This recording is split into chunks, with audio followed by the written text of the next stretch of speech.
गवा से भैले नहीं नचार हो, भैले नहीं नचार हो। मेरी गवा कुमार लाओ सैया हमार हो, मेरी गवा कुमार लाओ सैया हमार हो। देखा नाथ सोने के आवायक मेरे गवा हो, आवायक मेरे हिरनवा।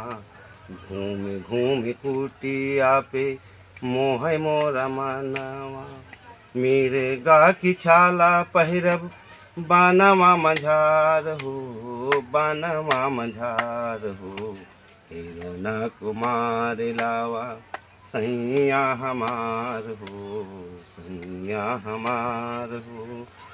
सोने के हिरनवा पे सिया हाट ठानी, सिया हाट ठानी। कहा राम असुरन की लगिले कहानी। असुरन की माया पे भैले बलिहार हो, असुरन की माया पे भैले बलिहार हो। हिरनवा कुमार लावा सैया हमार हो। भैले नाराज राम सिया तान ताकी, सिया तान ताकी।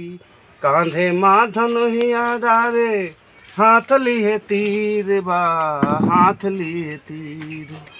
बन में हिरनवा के लागेला पिछार हो, लागेला पिछार हो। हिरनवा कमार लावा सैया हमार हो। देख के हिरनवा तीर दिहन चलाई, देख के हिरनवा तीर दिहन चलाई। लागत तीर मिर्ग के भैले धराशाही हो, कि भैले धराशाही। छोड़े परनवा पापी लक्ष्मण पुकारा हो, लक्ष्मण पुकारा हो। हिरनवा के मार लावा सैया हमार हो। भैले अस गुनवा फरके सिया के नयनवा हो, सिया के नयनवा। पिया पे विपतिया लखले जाओ लक्ष्मणवा, पिया पे विपतिया लखले जाओ लक्ष्मणवा। साधु भेष रावण धारे आवा पग पिछार हो, कि आवा पग पिछार हो।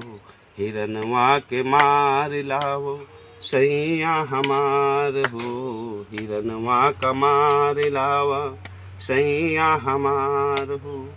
रेखा के बाहर आई सिया न जानी, की सिया न जानी। भेष साधु भेष रावण धर के आवा, साधु भेष रावण धारे नाही पहचानी, की नाही पहचानी। भागा इंद्र रथ पे सिया को बिठाए हो, सिया को बिठाए हो। हिरना कमार लाओ सैया हमार हो, हिरना कमार लाओ सैया हमार हो।